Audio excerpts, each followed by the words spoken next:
Welcome to ALFB Reviews. My name is Amy. I'm Lori. You might know me as CoyoteLovely on a different channel. And we are going to review today the writing styles and techniques and formulas of Final Fantasy 15. All right. Spent a lot of time on that game. Yes, a whole lot of time. Spent a lot of time on that game. Surprising considering how vague it is at parts. Like it's kind of a mishmash of different ideas that they just kind of threw together and made a game out of it. So for those that don't know, the game is about Prince Noctis Lucis Caelum. Noctis Lucis Caelum. All of the names in the game are heavily Latin, so they do get funny to pronounce, but and his entourage, his three friends, and they are out on their way to meet Noctis's betrothed, Lunafreya Nox, or Lunafreya, yes, Lunafreya Nox Fleuret. Yes, there we go. Lunafreya Nox Fleuret. Because he's about to get married. And while they're out, their car breaks down, they're stranded in the middle of nowhere, and they're trying to figure that out. And while that's happening, his kingdom gets ransacked. Insomnia. Yes, gets taken over. So, and people assume him dead at one point. It's this huge ordeal. So it becomes then a journey of, I guess, Noctis returning to his kingdom and trying to.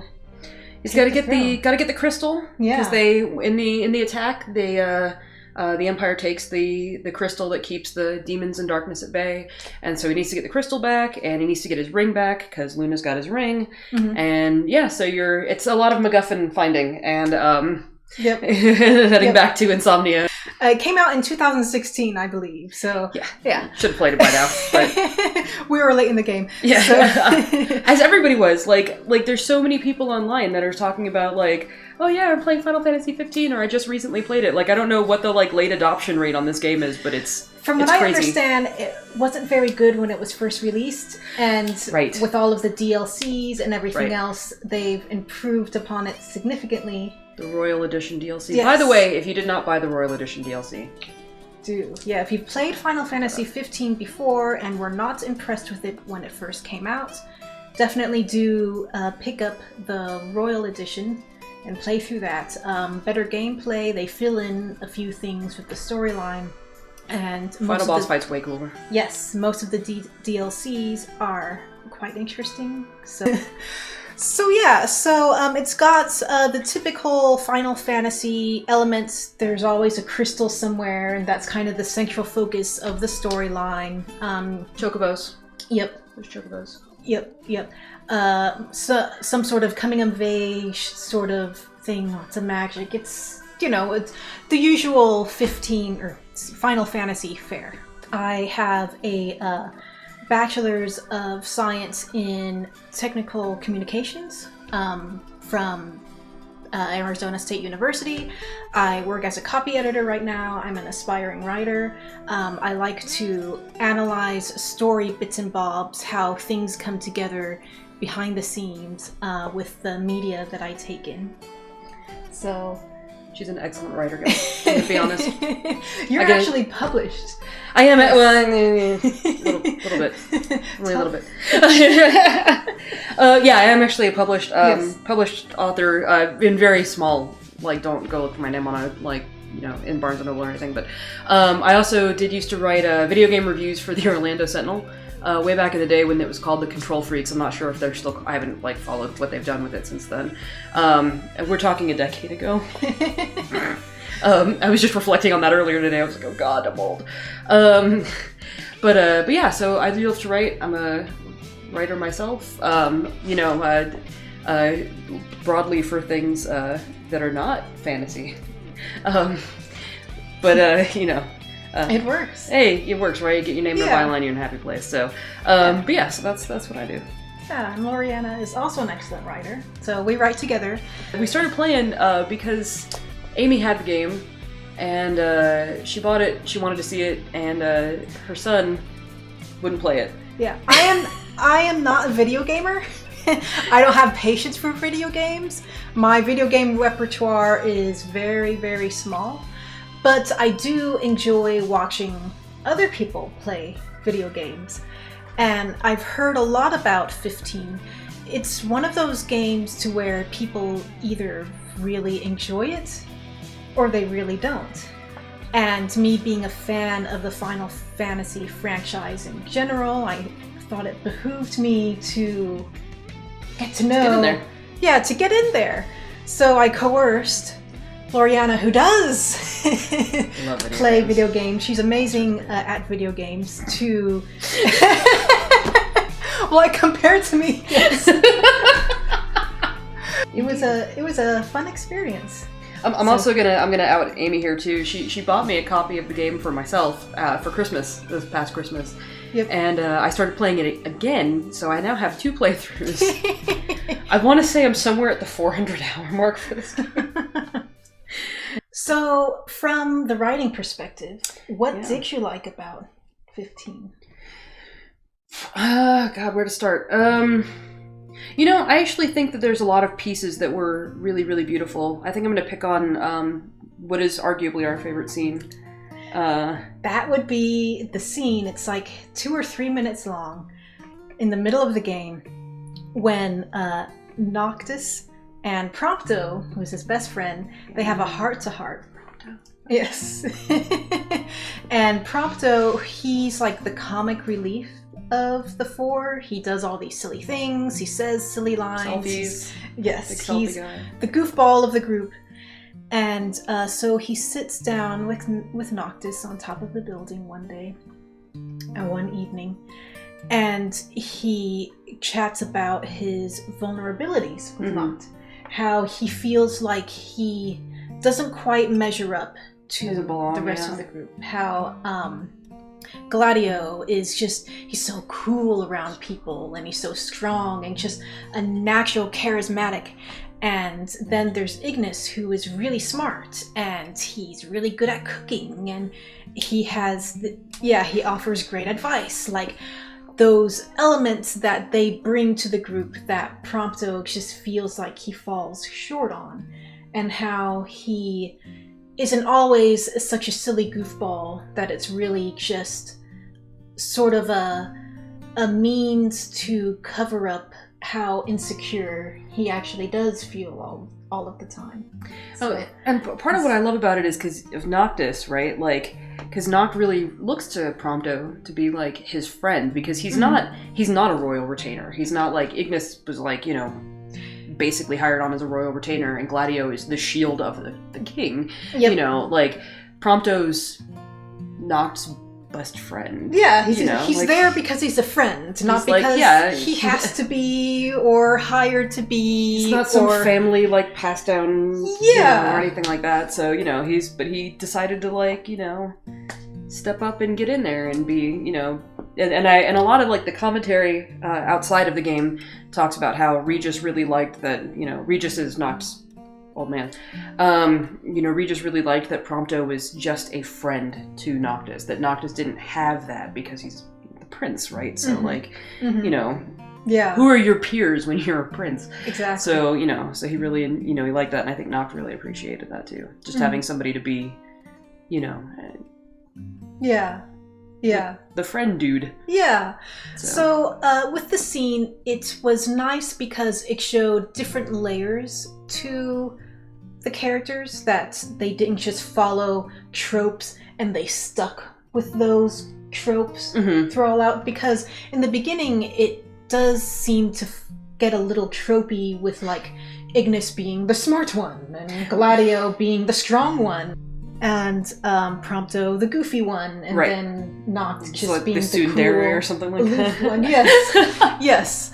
So there's those roles that they play, and then you see the breakdown that they're deeper than that, and they're more involved with that. and the game really goes into those nuances. It's very subtle. It's not in your face, sort of. True. Yeah, it's you have to really play the game. It's a lot on the off comments that the characters say. Yeah, when they're running around, some of the runaround commentary, like when you're just like that you get at random, or if they're sitting in the car and they'll chat, or things like that. You get this sense, kind of this natural, organic sense of who these characters really are. Yeah, kind of like how the real world works. Yeah, I find 15 is very much because of that open world concept. They want to do this more organic style of storytelling with the characters. Yeah, you bring up an interesting point, because I do a lot of LARPing. I'm a giant nerd. Says the girl wearing a cosplay to a video. Anyway, but I do a lot of LARPing, and there's the comedy of, like, you can always tell when somebody's a little new at LARPing, and I'm guilty of this, by the way. You know, somebody's like, you know, asks them a question and they dump their backstory in monologue. Like, just, you know, just... Yep. and nobody does that. Like, you know... Yeah. Like, nobody, the first time, like, they meet somebody, they're like, by the way, I was born in 1982. Yeah. But this happens all the time in storytelling. It does. And it works in video games. Yeah, in video games and everything. And in this game, they don't. Nobody tells you anything about themselves. You just figure it out as they play along, which works for the most part. But there are times when explanation could be needed. I feel like the world that 15 is based upon has been approached in a very vague way. Mm-hmm. You don't really get that connection to where Noct is from. Yeah, you don't spend a lot of time in Insomnia. Yeah. At least until the DLCs. Yeah. Yeah, so you don't really feel where Noct is coming from. I feel if anyone does need some sort of a monologue, it would be Noctis, because he is the main character, and it would be better to get kind of this feel for how the people like him, what his relationship to his father is, which becomes important, his relationship to who he's betrothed to, Luna Freya, who the majority of the story is centered around him getting to Luna Freya, and yet the audience does not get that sense as to how they love each other, and why they love each other. Right. Luna gets all of like 10 minutes in the entire game. They don't talk to each other directly, Luna and Noct. Ever in the game? It's very... Ever in the game. Yeah. Like, the closest they get is there's one scene when she's in Altissia and she's giving a speech on this, like, podium, and he's down in the audience, and she looks at him and smiles. They make eye contact. Yeah, he, like, kind of nods, you know, and she smiles, and that's it. And until she dies, spoiler alert. Yes. And so I feel those aspects of characterization could use the traditional, more monologue-y, more screen time between Noct flashbacks, and Luna. anything. Yes, there were a couple of flashbacks of Luna and Noct as children, but we need to see more interaction with them now. And the flashbacks weren't really in the game either. Like, I think it was Kingsglaive we got more of it, and the anime we got more of it. There was one in the beginning of the game where you learn about the book. Are you talking about the journal? Or are you talking... Yes, okay. The journal. Okay, not the Cosmo, the other one. They communicate with each other via this journal. And I feel they could have done a lot more of those scenes. I expected a lot more of those scenes. As the story progresses, you would have like these interludes of Noct settling in and reading. The greatest thing about the game is also its greatest lament is that they really did have something beautiful here. Mm-hmm. I think the story was actually fantastic. And I know that there's a few of you now who are already getting ready to get into the comments section and tell me why I'm wrong. Hear me out. I just think not enough of it ended up in the game. Yes. You know, and that's like the biggest like thing. But once you take the time and take the effort to track down all the rest of the stuff, it really is like there's a lot of beautiful stuff out there. I mean, Ardyn's an amazing bad guy, and you never know. You would never know. But it's, you know, but I really think that they had something beautiful, and I think the writers did a fantastic job. I just think it got massacred in editing or something, or massacred in the gameplay or something like that. All of the production kerfluffles. The biggest issue we had with Final Fantasy 15 is that you have to absorb all of the outside content to really get into what the storytellers were trying to say. If you play just the game, the main game, and and nothing else, just the main game, you only get a vague sense of all of the characters. You're confused as to what the main villain Ardyn, like why he's so angry. Yeah, what does he want? The ending is convoluted. It doesn't really lead up to anything. Spoiler alert, everybody dies, and you're left wondering why. What's the point? Like, why did they all die? What?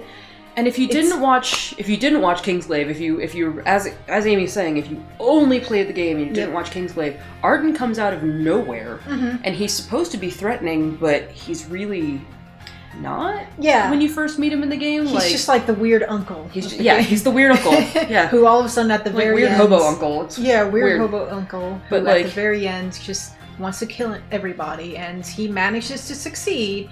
And he himself also gets killed, and it becomes this dark, dismal story of how you are bound by fate. Yeah. And there's absolutely nothing you can do about it. And that's just the way the world works. And that the whole point of life is the living. Except our characters, who are all, I think Noct is 19, and Gladio and Ignis are a little older. Yeah. I think Prompto is the same age. They're all young men. Prompto and Noct went to school together, so I want to say they're the same age. Yeah. So all young men, they don't really get a chance to live either. And then you have a 10-year time skip. And that's at the very end of the game. Yeah. And then they all die shortly after this time skip. So you don't even really get to see that. I mean, I'm gonna just say I think you got more out of the ending than I did initially, because like this whole the idea of life being worth living kind of thing, like I didn't catch it. I'll be honest, I didn't catch it at all. I was trying to figure out where we were going with it, but it didn't. Yeah. It didn't have a moral. Me, initially, I guess, is the problem. It was just dark and dismal. It didn't have a point. Yeah, it was just dark. It didn't have a point. Like, exactly. I didn't get the point initially. Mm-hmm. So I guess our thirst of trying to figure out what the point is, because when you spend so much time and money and energy and resources to make a video game, there has to be a point somewhere. Especially if it's part of a franchise, someone just doesn't go, let's just make some random Final Fantasy game where we have 4 teenage boys running around with a car, killing monsters until they die, There has to be more to it than that. Yeah, I want to say the first time we played the ending, I think I went home and I was Google searching for 4 hours trying to figure out what the hell just happened. Yeah, what? I didn't sleep. I was like, there's gotta be something going on here. I'm on my phone for the rest of the night, scrolling through wiki pages and that kind of crap. Mm-hmm. And that's when it it was the well, if you played this DLC and if you read this book and if you watched this anime and if you did this. So, the story was there. Let's talk about the separate elements, what makes them awesome, and then we'll talk about why. I think we should, yeah. So, no, five animes, the 5 anime episodes, the movie The Kingsglaive, the 4 DLCs, which are and we're not including the Royal DLC or Comrades, because Comrades is not playable, so we haven't actually seen Comrades.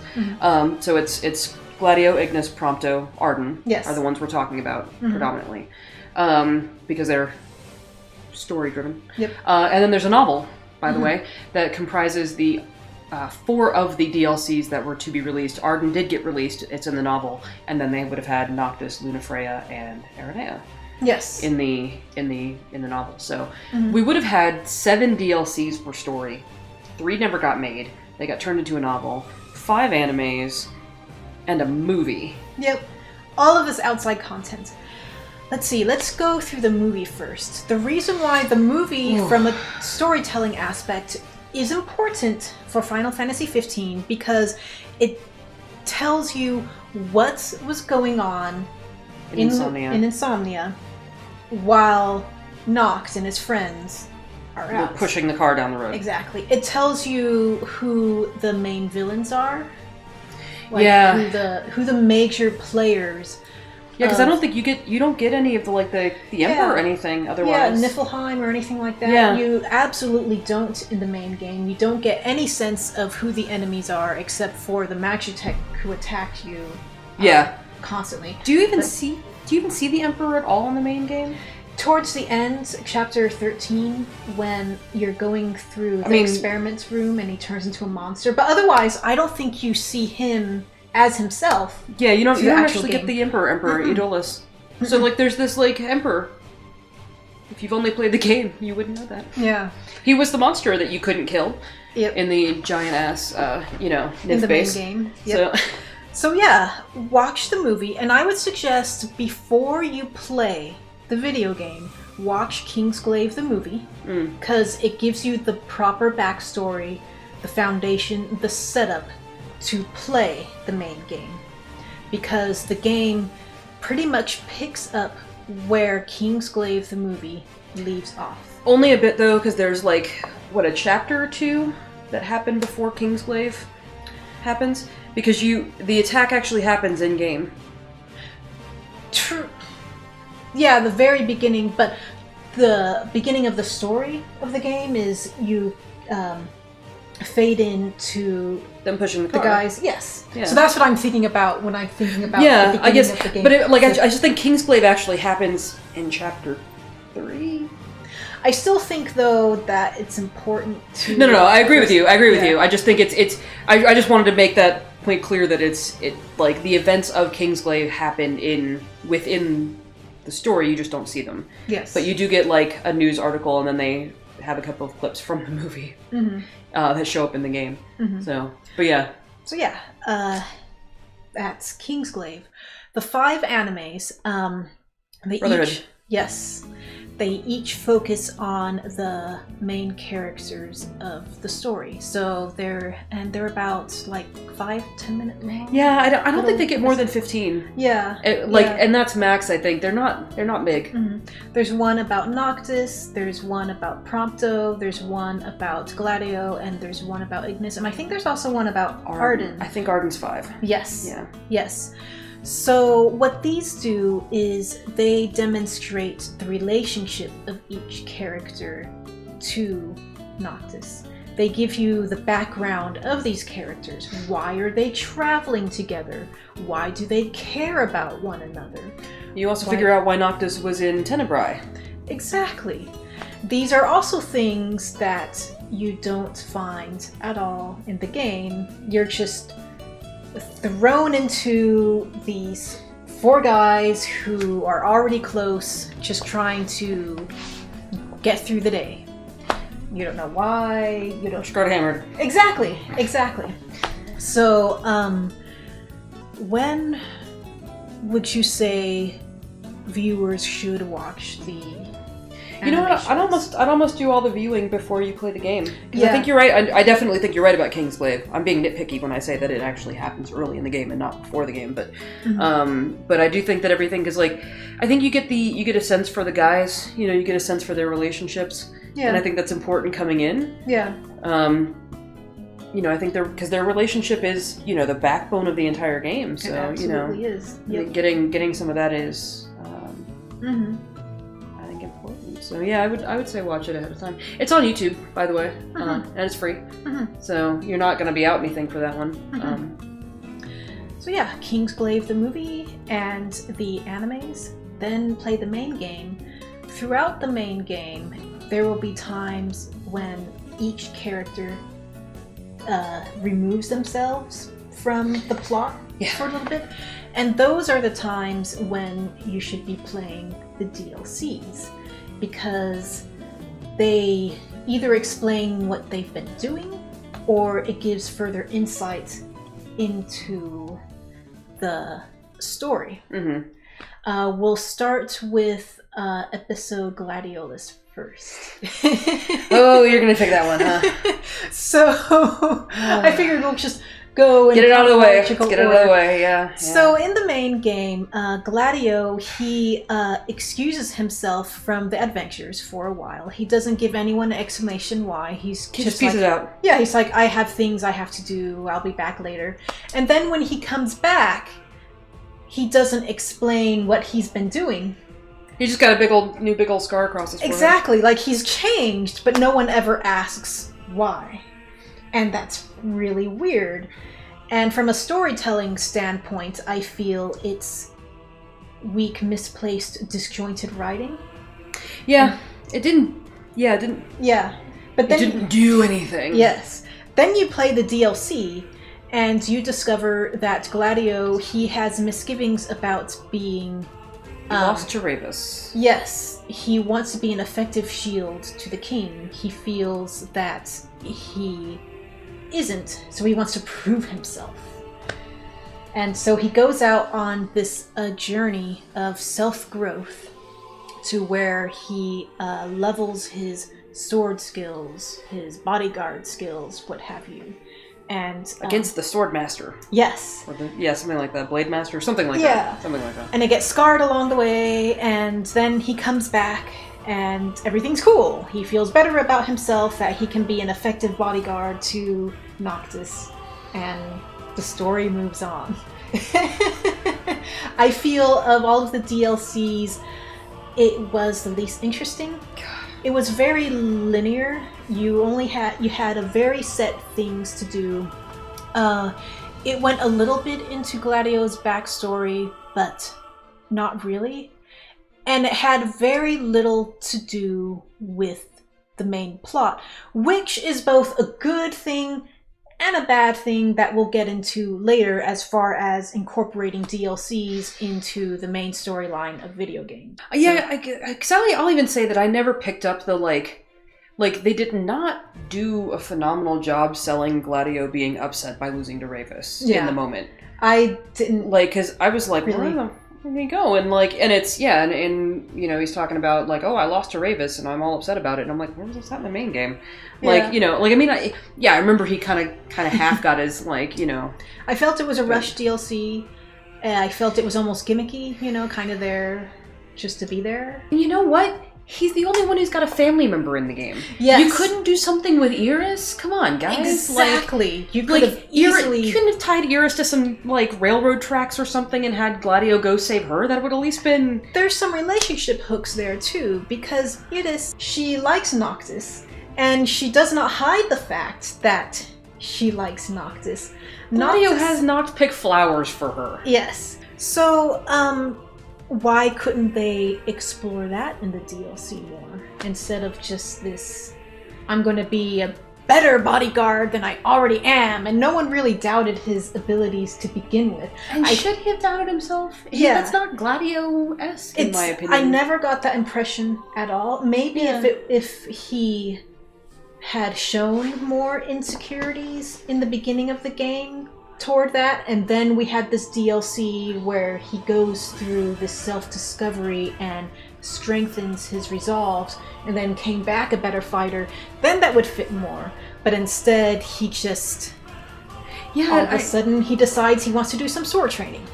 Yeah, I mean, even if they had done a better job of him, soundly getting whooped by Ravus, because I just didn't feel like it was that... Yeah. It wasn't that major of a defeat. It wasn't like... You didn't spend minutes with Gladio getting bloodied on the floor or anything like that. It wasn't... Yeah. It wasn't, sold, and then they had to sell it in the DLC, and it just kind of... Yeah. I was like, oh, so that's the excuse you came up with. All right. Yep. All right, cool. Yep. So let's talk about episode Ignis, which I believe is the next one in line. It is. So this one, it goes through the exact opposite issue as to where I feel a lot of stuff that happens in this DLC is actually crucial to the plot of the main game. Yeah. You cannot skip this DLC. So it takes place in Altissia, when right after Luna has made the pact with the Leviathan and the, what are they called, the Hydrian. Yes. And Nocta's gone over to the altar to receive the Hydrian's blessing and blah blah blah. The guys have been tasked within the confines of the main game. The guys have been tasked with helping the citizens of Altissia get to safety, because they are kind of aware this is going to be a cluster, both from the Hydrian point of, and the Empire's coming. Yes. So when you split off with Ignis, Ignis is trying to get to the multitude of episode Ignis is things have gone awry with Noct at the altar, and Titan has shown up. Because you already had the blessing of Titan, the Archaon, I believe. And so Titan has shown up, and Titan is basically like pulling Nif ships out of the air and throwing them at other Nif ships. Yep. And Noct has to fight. And Noct has to fight. It's crazy. Yes. So Ignis gets worried because it's Ignis and he's awesome, and he's decided that he's going to go to the altar where the gods are fighting, and go help Noct. Yeah. So that's a lot of his DLC is making it all the way up to the altar, and then because one does not simply go to the altar. Like, there's chaos happening all over Altissia, and he has to kind of fight his way through all of that. And you get sacked by a random Nif guy. Yeah, things happen. Join up with Ravis, which was a lot of fun. I actually liked Ravis a lot more after that DLC, by the way. Ravis, he is the brother to Lunafreya. And like a lot of characters in the game, he gets barely any screen time. You're expected to know more and care more for this character than you actually get a chance to.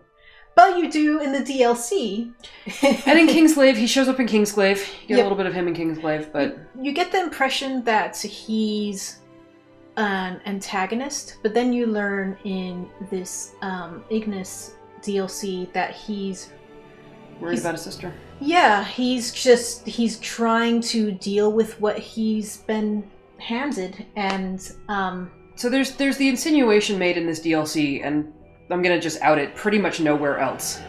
There's an insinuation made in this DLC that every pact with the gods, so the Hydrian, the Archaon, the whatever, all 6 of them,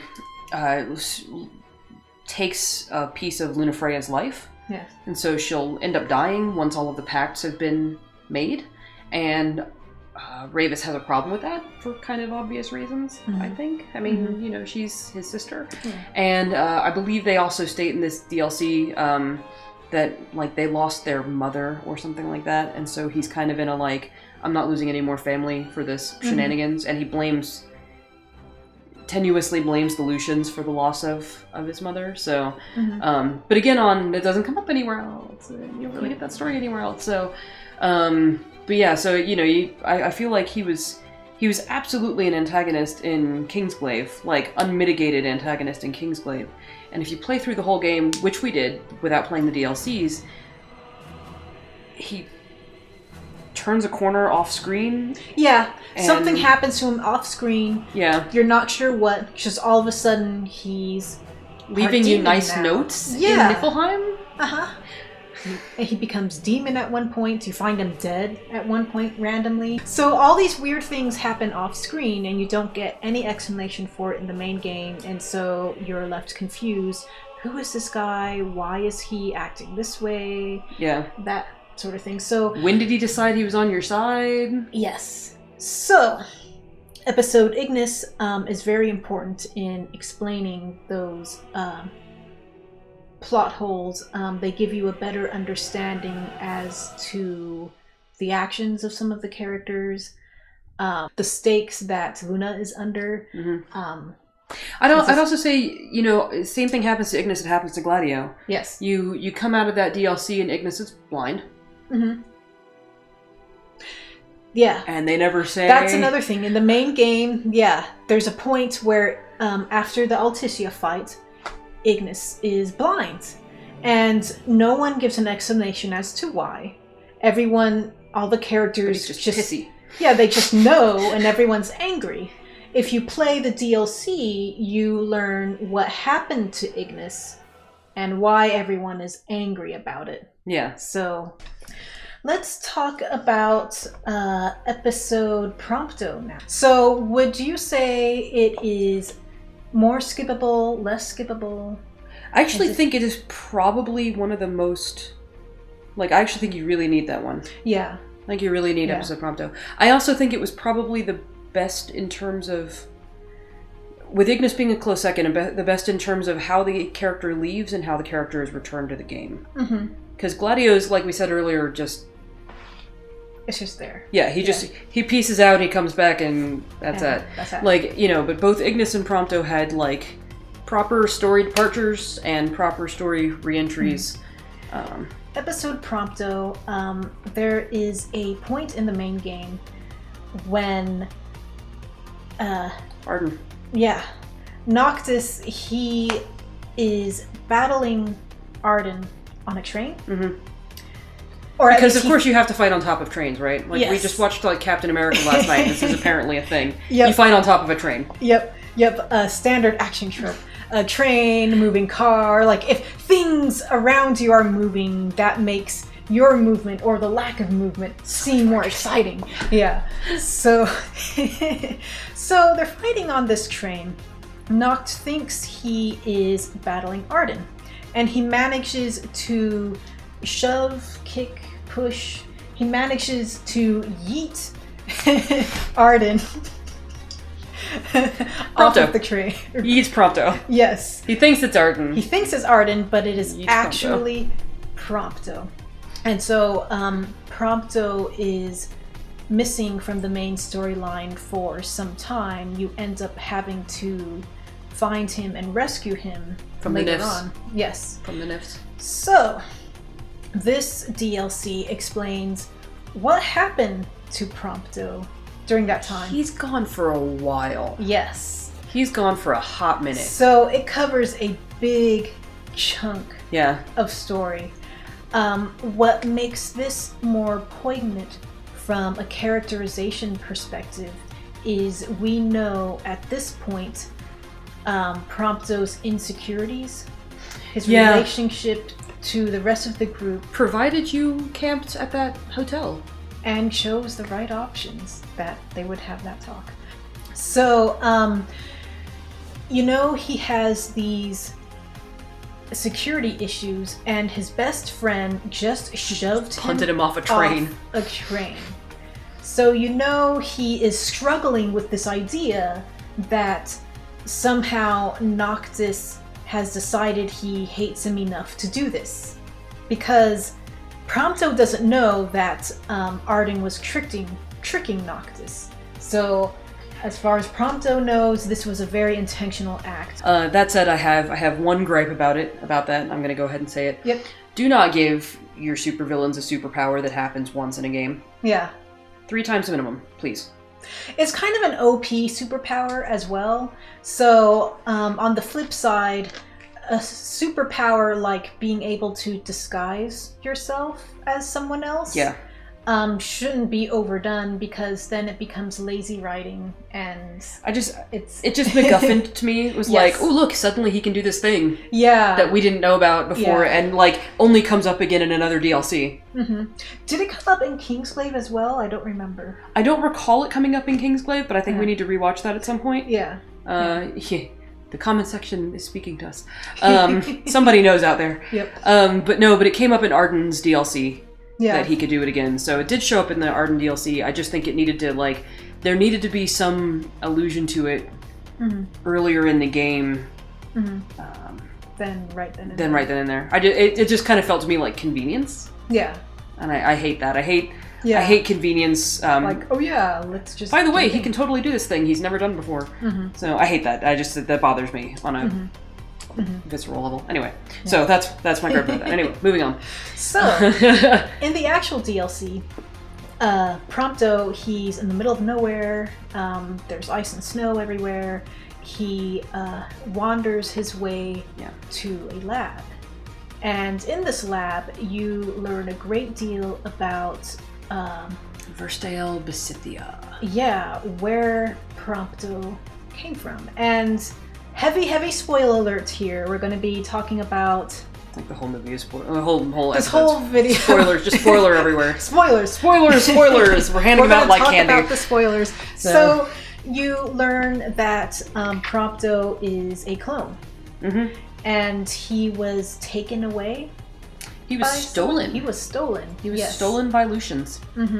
And raised to be a normal person. But somehow Prompto... He still got a barcode. Yes, so he always knew he was different and that he was not Lucian per se. I don't know that they get into him knowing... he didn't know he was Nif until he was in the lab. But I feel like he knew he was different. He was definitely, he was adopted. He knew he was adopted. Yeah, he definitely knew he was different in some way, and that was why he was so nervous, why he had the insecurities, why he felt he couldn't be friends with anybody until this happens in the anime, by the way, until he gets a letter from Luna Freya saying, I think you would be a good friend to Noctis, and he really needs friends right now, so... he saves Luna's dog, Prina. Or saves is kind of maybe a strong word. He helps. Bandages Luna's dog, Prina. So, and then I think Luna half misinterprets it as him already being Noctis's friend. Gotcha. So she's like, continue being a good friend to Noctis because he needs more friends in his life. And Prompto took it on as his personal mission to be Noctis's BFF. Yes. But he felt like he couldn't do that the way that he was because he was shy, he was overweight, he was just all sorts of things, and so it became He felt uncool. Yes, he felt uncool. So there was a whole montage in the anime to where he has a workout, he comes up with a workout regime, and he is more talkative. He learns all of these social skills and develops a better self-image of himself. Also why he picked up photography. Yes. Because he was photographing his journey through weight loss. And that was why he was into selfies and taking a lot of pictures. Yep. I'm gonna actually go ahead and do the out here that part of the reason I love Prompto is because I totally get that journey. I myself have lost 100 pounds in the last couple of years, and I get it. I get that, the difficulty of that journey and stuff like that. So, he works up the courage eventually to befriend Noctis, and they actually do become really close friends. So so you end up in episode Prompto in the Prompto DLC. You end up running around the lab. Yeah. And he is in full scale Fallout Boy emo mode. Yeah. He's not joking around, dorky, whatever else. And they made it is a Solid Snake episode. You are playing Metal Gear Solid. Suddenly you see this very serious side to Prompto, and he's very good at his gun action. And it's... bazookas. Yeah, he's serious business. Yeah, he's SMGs. Just getting down to it while, like you say, at the same time freaking out because he's learning that he was a lab experiment and he was a clone to a very, very bad person. Yep. So, but yeah, he's a clone of Versatile Besithia, the lead scientist of the Nif Empire. So when you're already insecure about yourself and you find out that you are basically a clone of a evil scientist, that I'm sure that's really hard to take.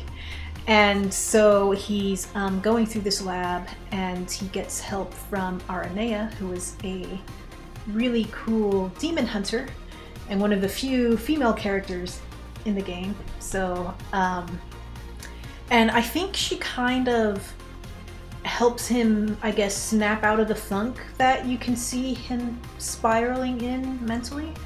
Oh, yeah, through kind of a long process though, because he doesn't take to it at first. Yeah, she like throws him on the ground, and he's still pissy about it until, you know, they get back to the fight. So takes a while. Yeah, takes a while. She is a very accomplished demon hunter. She's very good. Yes, mercenary. She's very good at what she does, and so I think it helped Prompto when he was able to be at her level as far as fighting all of these things.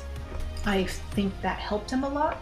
Yeah, and she's kind of a tell it like it is person, and she does. I mean, so timeline of events here, she runs into Prompto after running into Noct, Ignis, and Gladio in Tenebrae. So like, she knows that Noctis is like freaking out. Yeah. Because Noctis was like, okay, forget the end of the world, we're turning the train around. And Ignis and Gladio had to be like, you can't turn the train around. Like, that's not possible. You know, we have to keep going at this point. And Noctis is like, we're going back for Prompto, and they're like, it sucks and we miss him, but we can't. Yeah. So, you know, so he, like, you know, Aranea really knew that, like, Noctis was freaking out, was really worried about Prompto, and told him so, and I think that was cool. Like, she's a good person to do it because she's not exactly the blow smoke up your ass kind of character. Yeah, she wouldn't say it just to make him feel better. Yeah, she's not pat you on the head. Exactly.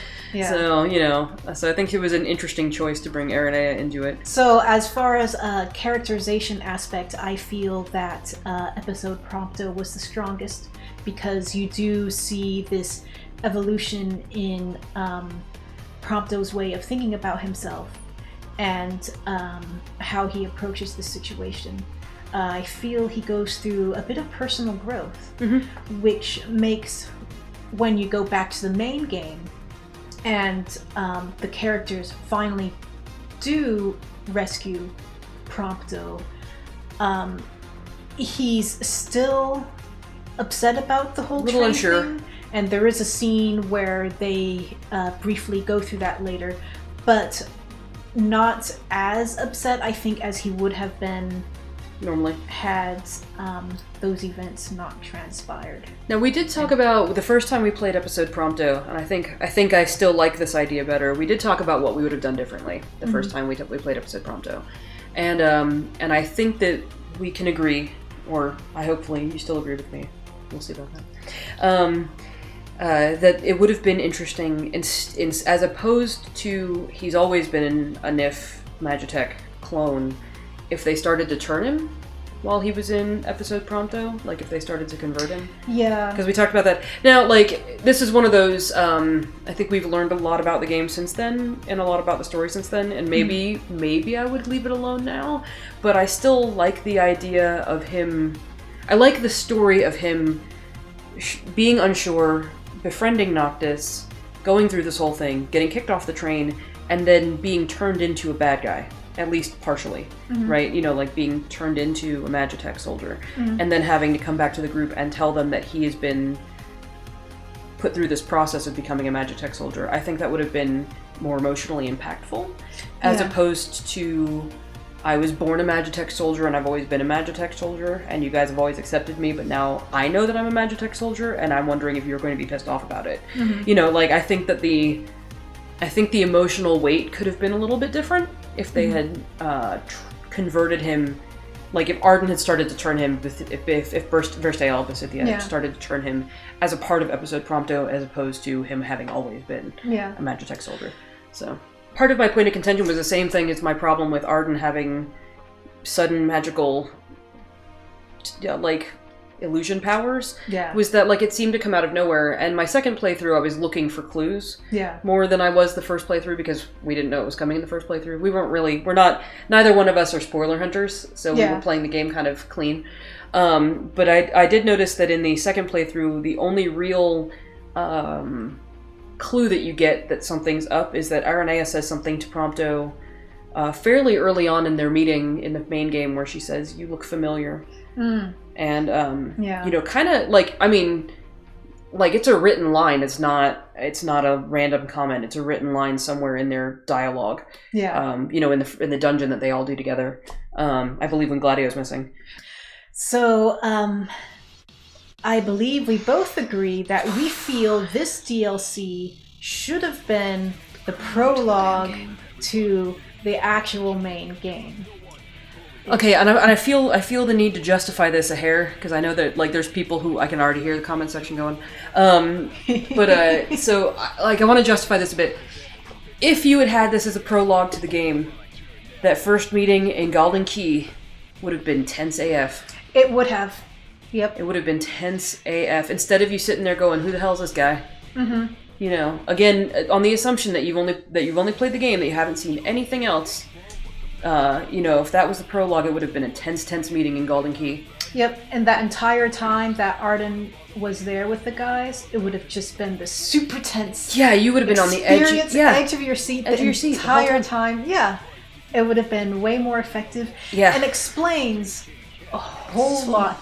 Like, the entire reason that the world exists, why there's demons out there, who Ardyn is, why and the why Empire's he's so attacking. angry. Yes. Yeah. Yes. The entire backbone of the plots is explained in the very last DLC of the game, episode Ardyn, and this is why we believe it should be the prologue, because it doesn't really spoil anything from the game. No. It adds that extra element of tension. That's the tension.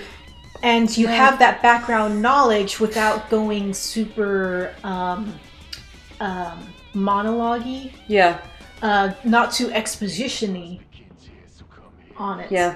Yeah.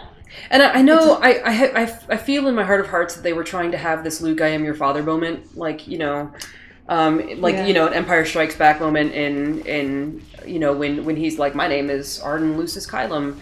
You know what I mean? Like, You're so confused about who this guy is that when he finally reveals himself, you're like, what?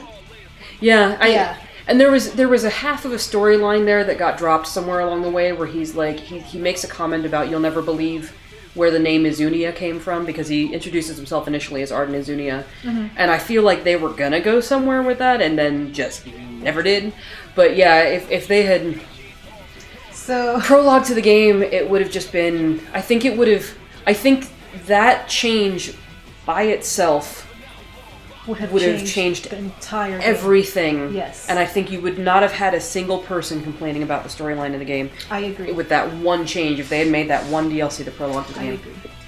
So what happens in episode Ardyn? So you learn that, I think 2,000 years ago, Ardyn was a savior to the people. He, the demon blight was still going on, and he had the power. Star Scourge. Yes.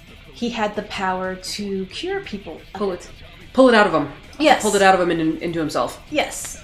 So he was highly regarded as a decent fellow. And he was a decent fellow. He just wanted to help people.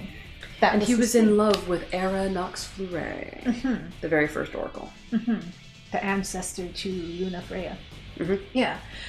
So you learn of this, and you also learn he has a brother. And Somnus. Yes. And the gods, they are trying to determine who will become... King, yeah. And the crystal that you run into later on is like the way that the Oracle talks to the gods at this point in the story. So she's like praying before the crystal. I think it's actually in the anime, the Ardyn anime, that she prays before the crystal to get the visions from the gods. Yes. Just so. Yes. Little pieces to their around it. So the gods have to decide which two brothers should be king. And Somnus, he wants to be king. And so he twists things around so that he becomes king. The long and short is Ardyn was actually supposed to be king, and the crystal told Era, that Ardyn was actually supposed to be king, and Era told Somnus. And Somnus got a little irritated about this, and Somnus and Ardyn do not agree about how to deal with the Star Scourge at all. Yeah. But I do also feel like there's a little bit of this, like, unreliable narrator thing kicking in here, because I feel like Somnus is not as cruel at the end of Ardyn's DLC. I know maybe I'm jumping ahead a little bit, but I feel he was more regretful for his actions. Yeah. I think he was cruel in the beginning, and then he saw the error of his ways, but unfortunately... By that time it was way too late. Yeah. But I just wonder if there's a hair of an unreliable narrator in terms of... Well, Ardyn was imprisoned for a very long time, and nice guys just wouldn't, lock someone away for that long. No. But, I mean, I'm not saying that things didn't go a direction. I'm just saying I wonder, because you really only get, like, an impression of what happened with Somnus through Ardyn. Yeah. So, like... True. Yeah. I wonder if we're not catching... It's just me I'm just thinking out loud. But yeah, no, so Somnus basically does actually get the gods on his side eventually, and is crowned the rightful king of what becomes Lucius and Insomnia. So. And Ardyn is then locked away because called the Adagium. Yeah, because he's immortal, so they can't outright kill him, and the gods have other plans, of course. So he is in this dungeon for Angel Garden. Yeah, for 2,000 years or something like that. So from Ardyn's point of view, he was cheated out of kingdom. He is locked away and tortured within his own mind for... And his woman's killed. Yeah, and his woman is killed. All of this happens. So when he is finally released by the Emperor, right? Versdale actually went to get him. Yeah. But the whole Niflheim... The Nif Empire, yeah. The Nif regime. So when he's finally released to work for them, he has gone mad at this point, because who wouldn't be under those circumstances? Hey, listen, we've all been in quarantine for like a year. Imagine doing that for 2,000 years with swords in your body, okay? Just... And absolutely no contact with anybody. Yep. No food, no water, nothing. Just you and some swords for 2,000 years. Yep. I think we all get it.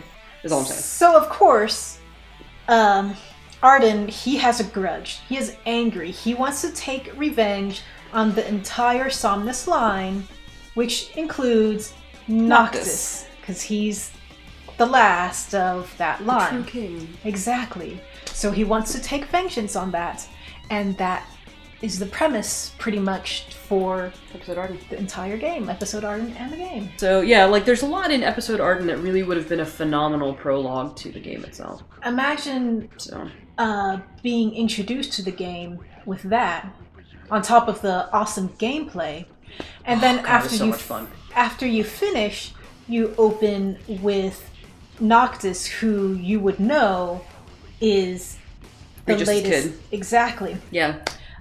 Noctis and his friends stranded on the side of the road with their broken down car.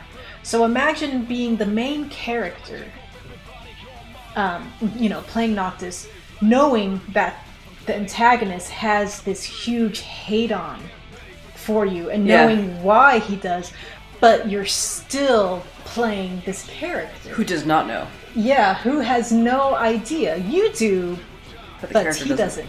So the poignancy to play through that, just that added extra element to the story. And I think they could have had a lot of fun with that too, in terms of how they wrote all of the interactions between Ardyn and the guys. Mm-hmm. Because, I mean, unless the guys could pick him out as a Nif, which maybe they can, you know what I mean? Like, I don't... Yeah. Ignis probably knew he was a Nif, because Ignis is research-driven. He's pretty sharp. Mm-hmm. But, like, the writing would have been so interesting, when he shows up to help them. Yeah. Because now from your experience with the prologue, we made it the prologue, mm-hmm. that he's absolutely not a helper. Yeah. Yeah. But like having you'd be screaming at the screen. Mm-hmm. Don't trust that guy. What are you doing? So yeah, the throughout the whole game would have been major. Yes. So that brings us left the novel. The book. The book. So the book is the fill-in for what should have been more DLCs. Mm-hmm. And those DLCs would have explained the actual ending of Final Fantasy 15. Because in the end of Final Fantasy 15, everybody dies. And so the book is there to go, but wait! But did they? Yeah, but did they? DLCs are supposed to happen. They all got canceled. There were some restructuring with... The game wasn't doing great. Yeah, it wasn't doing great, so they fired a bunch of people and they canceled things, and so the very important story elements just got... So they decided to just throw it all in a book and call it a day. You definitely cannot read it without having played the game. Yeah. It is definitely a book for the fans. Book for the fans. It's a book to tell you what happened in the DLC. So if you're like, don't pick it up just to like pick up the book. You need the game. Yes. Absolutely. But yeah. But it would have been Aranea, because Ardyn's DLC is in it, and then Aranea, Lunafreya, Noctis would have been the last three if I have them. I think I have them in the right order. So the book. All right, and I'm just gonna say this. Dear video game people everywhere, please don't leave your endings for DLC. Please don't. Please don't leave any major plot developments in DLCs. Please don't. And listen, I get that you guys want to make money on DLC and stuff like that. I understand. I get it. I understand it. It's so gimmicky. It is gimmicky. Your main game needs to stand on its own. Mm-hmm. The main game needs to, and that is where Final Fantasy 15 fell the flattest, is that it absolutely cannot stand on its own. And that's unfortunate, because it had everything it needed to stand on its own. All of the elements were there. They were just... The story was there. Everything was there. Outside of the game. And I feel that's what makes it one of the weaker, if not the weakest, of the Final Fantasy offerings. Franchise. And it could have been one of the strong... It really could have been one of the strongest. The book pretty much gives us an ending to where not everybody dies. Where the gods are the bad guys. Yeah, it's revealed that the gods are the bad guys. They... Well, I guess specifically Bahamut, not all of them. Not all. I'm sorry, I'm maligning people I shouldn't be maligning. Bahamut's a bad guy. Bahamut felt that the only way to fix the problem that they had was just to wipe it out and start again. Everything. And so he manipulated everybody, Ardyn and Somnus and Luna and everybody, into going along with this plan that he would eventually have everybody dead. So he wanted to cast... So this is, again, on Final Fantasy tropes. He wanted to cast Tetraflare, I believe is what it's called. Yeah. If I have that wrong, I know I'm going to get corrected. But I believe it's Tetraflare. It's like, if you've played any Final Fantasy game ever, it's the Bahamut summon attack. Yep. He wanted to cast that. Yep. But he needed a ridiculous amount of power in order to cast it.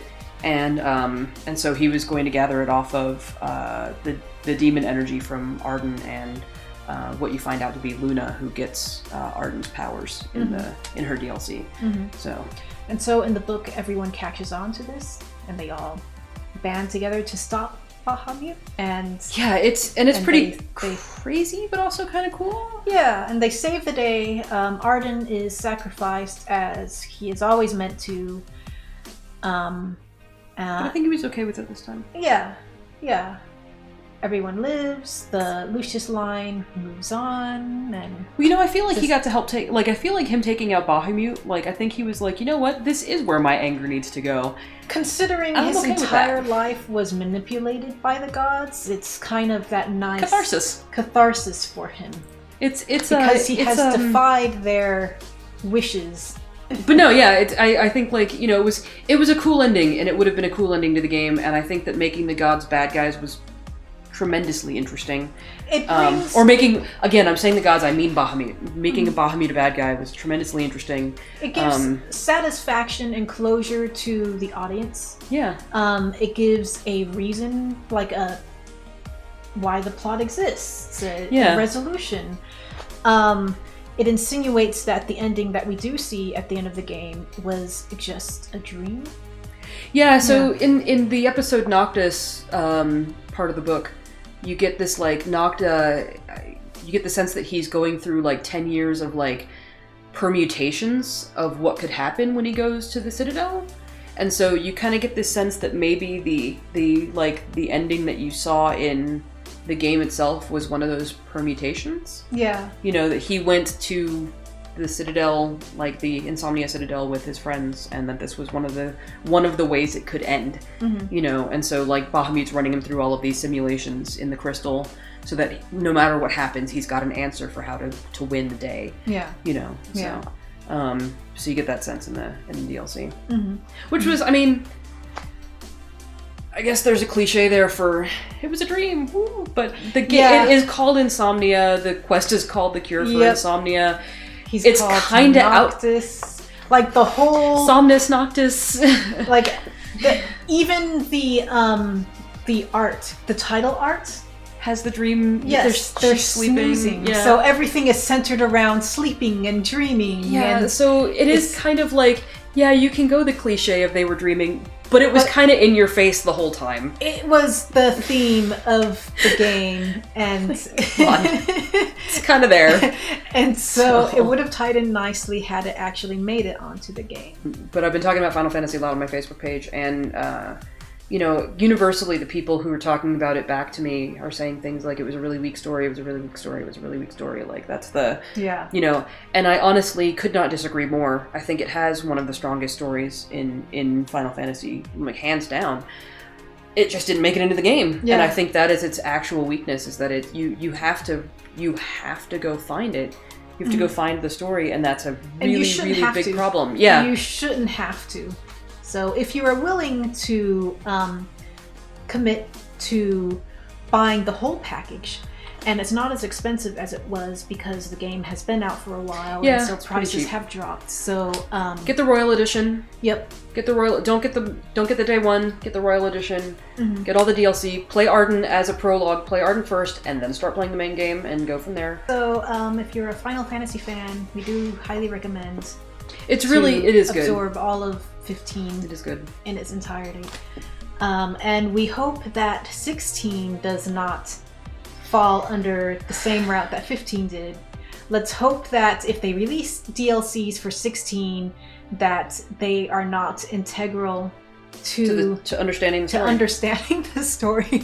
Please don't do that, Square Enix. So give us a solid, straight through story from beginning to end, and then give us fluff. Yes, give us fluff. If you watched us this long, thanks so much for that. We hope you enjoyed. Like and subscribe for more videos. Yeah. And if you have any video games you want us to talk about, let us know.